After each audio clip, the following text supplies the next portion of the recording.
দোষ হলে জামাত বিএনপি। ৮,০০০ মামলার আসামি, ৮,০০০ মামলার আসামি, যারা আসামি করলেন ওরা কাদিয়ানীদের দলাল, যারা আমাদের ভাইকে ধরতেছে ওরাও কাদিয়ানীদের দলাল, আর যে মুক্তিরি ওদের সাপোর্ট করেছে নিঃসন্দেহে ওর রক্তের ভিতরে কাদিয়ানী রক্ত ঢুকেছে, এই জন্য কাদিয়ানীদের মধ্যে দালালি করতেছে।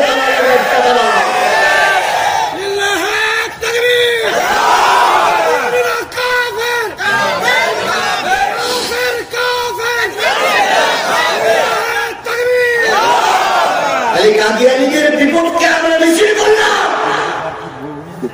যদি জামাত বিএনপি মিছিল করেই থাকে আমি ওদেরকে স্যালুট জানাই, সাধুবাদ জানাই।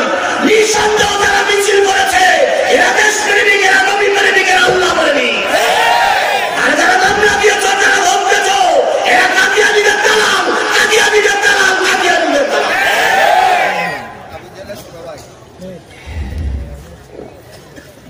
তাহলে এখানে যদি আপনি একটু প্রতিবাদ না হন, কাদিয়ানীদের পক্ষে কি বলে মিছিল করতেছে, শুনেছি 2 জন লোক, কেউ বলতেছে 1 জন লোক মারা গেছে।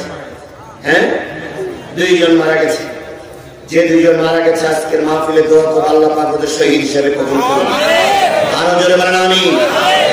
আর ওরা জীবন দিয়ে প্রমাণ করে গেল এই কাফেরদের কোনো সমাবেশ বাংলার জমিনে করতে দেওয়া হবে না। কথা বলেন ঠিক না বেঠিক? আহমদ শবীর একটা বক্তৃতা আমি শুনেছি, তিনি বলেছেন কাদিয়ানীরা কাফের। আল্লামা সাঈদীর একটা বক্তৃতায় শুনেছি, তিনি বলেছেন কাদিয়ানীরা কাফের। তারপরে সাবেক বাইতুল মুকাররমের খতিব তিনিও বলেছেন কাদিয়ানীরা কাফের। বিশ্বের এমন কোন মুসলমান নাই যে কাদিয়ানীদের কাফের বলেনি।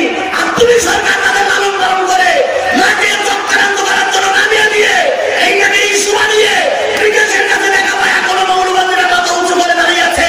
এই ইস্যুটা খারাপ করার জন্য তোমরাই ষড়যন্ত্র করার রাস্তায় নামিয়েছো, আবার তোমরাই ষড়যন্ত্র করার মানার জন্য রাস্তায় নামিয়েছো।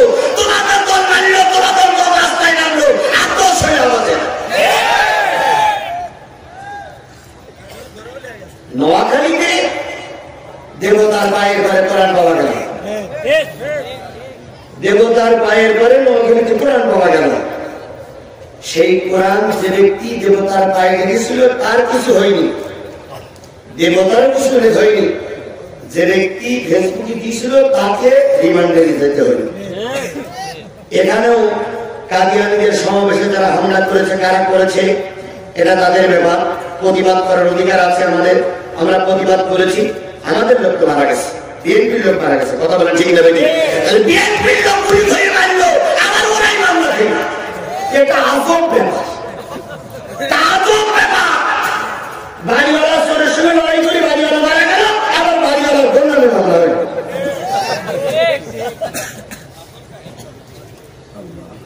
আরিফুল মারা গেল, আরিফুল মামলার বাবা আসামি হলো।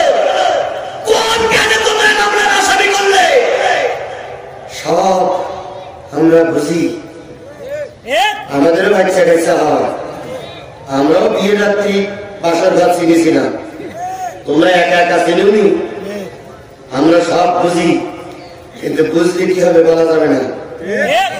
বললেই হয়তো আমার মঞ্চের থেকে উঠাই নিয়ে 3 রাস্তার রুগী 4 রাস্তার রুগী নিয়ে গুলি করে মারবে। কালকে সমস্ত পেপারে আসবে যে হুজুর বন্দুক যুদ্ধে মারা গেছে,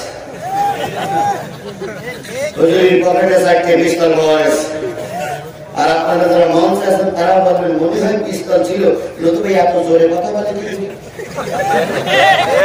এত সাহস কথা বলে।